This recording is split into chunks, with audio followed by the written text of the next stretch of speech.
but we are ready for more sugar right now. I had just been told that this place had better ceviche than Peru. Is it as good as it looks? We're wearing our ice cream now. Hey travel lovers, welcome to A Wanderlust for Life, the channel that shows you European gems through food and memorable experiences. I'm Jessica, and this is my friend Brittany from the Sweet Wanderlust, and today we are taking you on an adventure to find Lisbon's most Instagrammable foods. Let's go.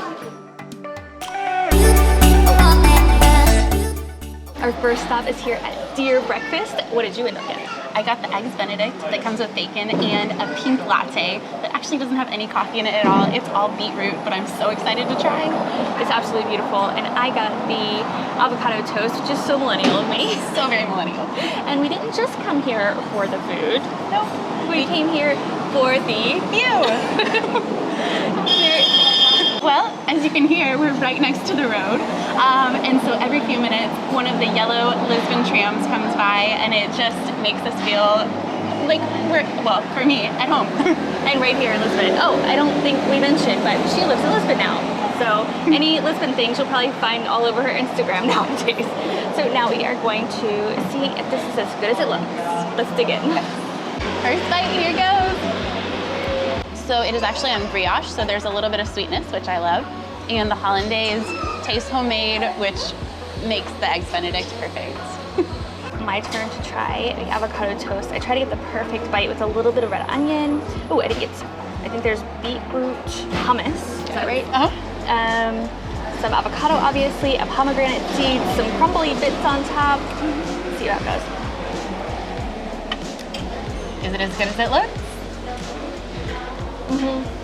With the hummus, it makes it a bit more earthy than I was expecting, and the bread seems to be like a seedy bread.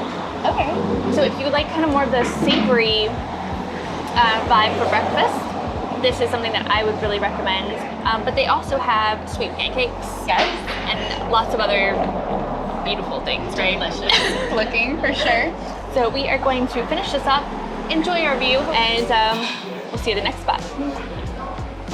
All right, we have just stopped at Manteigaria, which is one of the top spots for Pastel de Nata. Pastel de Nata actually originated in Belém, which is about 10 minutes that way, but theirs are actually called Pastel de Belém.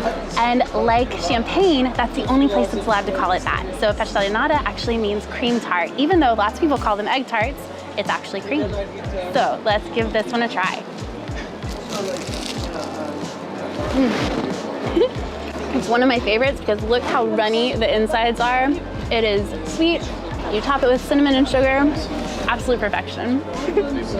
So yesterday we actually took a course on how to make pastel de nata, and we got that on Instagram story. So if you aren't following us there, go ahead and do that. But let me show you a little bit of that now.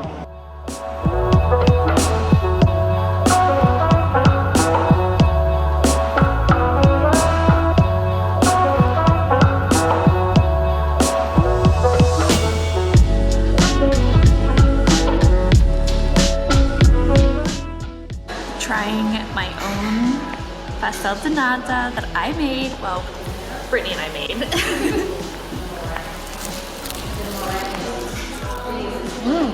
Wow. Crunchy, creamy, cinnamony, delicious. Okay, so yesterday's is absolutely like probably one of my favorites that I've ever had, but this place is my favorite in Lisbon. Now it's highly contested, which is the best, but this is my favorite. But we also got some gingia, and this is what it's a cherry liqueur, right? Sour cherry. Sour cherry liqueur, and sometimes you get it with cherries in it, but you usually have to ask.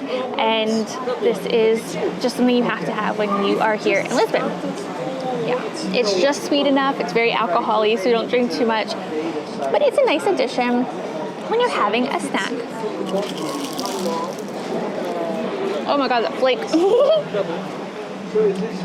The best.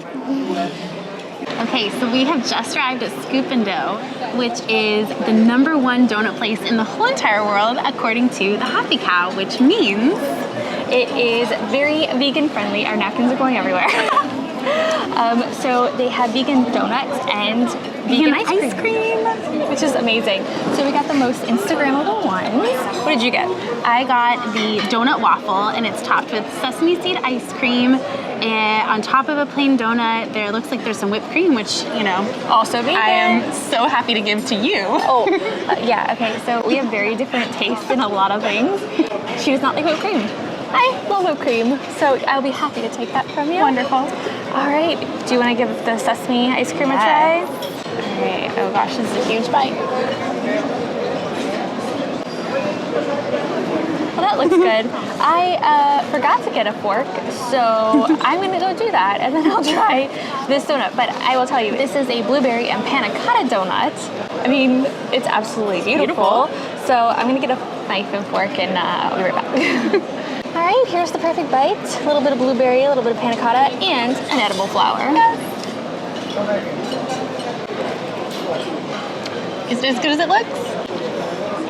So the thing is, I was expecting it to be like super overwhelming. It's not. Everything like really comes together. The donut tastes kind of like Krispy Kreme donut to me. Do you agree? Really?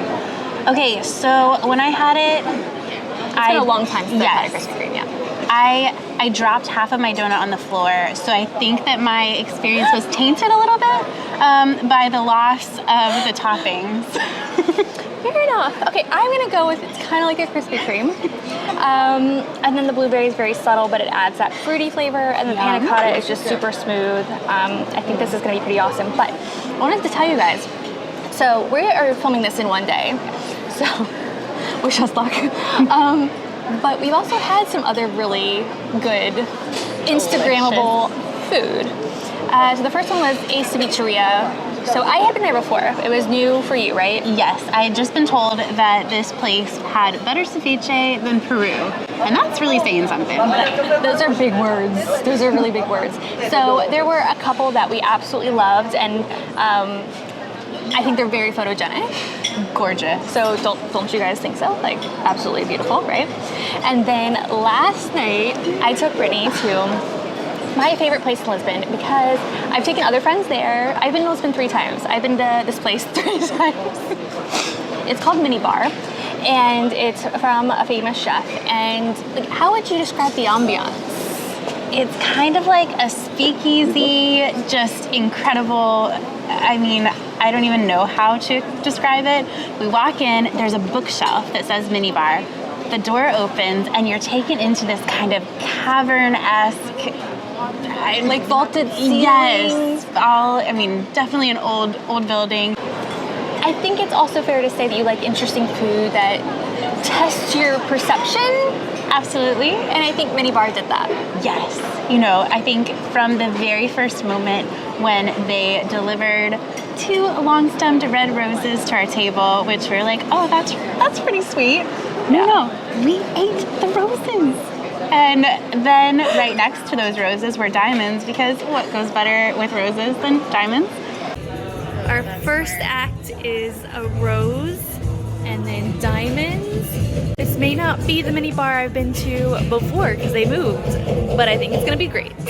If you come to Lisbon and you like interesting food that makes you think and surprises you and wows you, Mini Bar is definitely the place to go. We are here at Whisk Cafe, and we got the most colorful burgers, I think, on the planet. I think so. So we're not gonna talk a lot because there's music on, but we will eat and tell you how it is.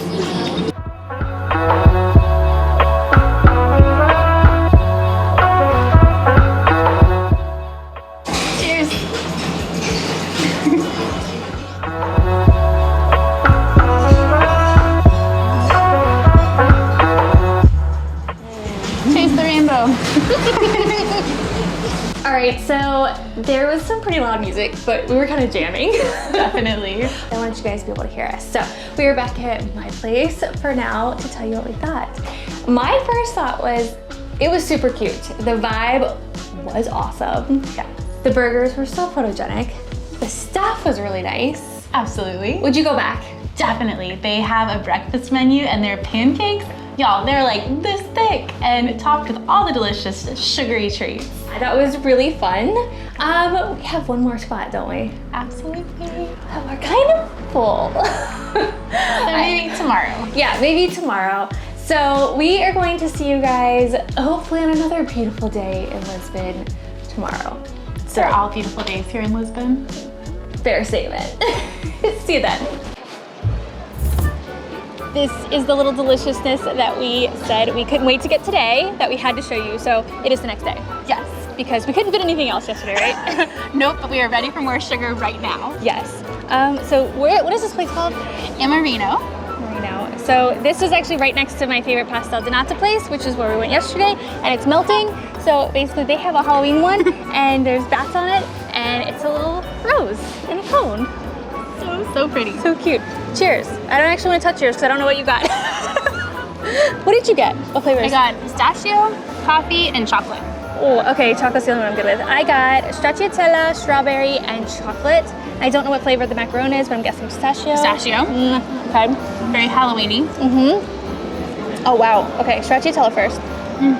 Good and creamy. Amazing. We're dripping all over ourselves. We're wearing our ice cream now. I'm gonna try the strawberry. How's the pistachio? Pistachio is amazing. The coffee is strong, and I'm hoping there's a little bit of caffeine in there because we've been up since way early this morning. We did a photo shoot this morning. It was so much fun. Oh, the strawberry tastes very strawberry. Okay. Well, I think we can actually end the video here. I think we've covered a lot of Instagrammable foods, don't you? Yes. And the good news is they were all delicious. And Absolutely. I think that's the win here. So, thank you guys so much for watching. If you enjoyed this video, please give it a like. But also, I have a Patreon where you can join me and Sean, unfortunately not Brittany, but for live stream every other month. So definitely check that out if you want to support the channel like that. And for now, we'll see you in the next video. Cheers.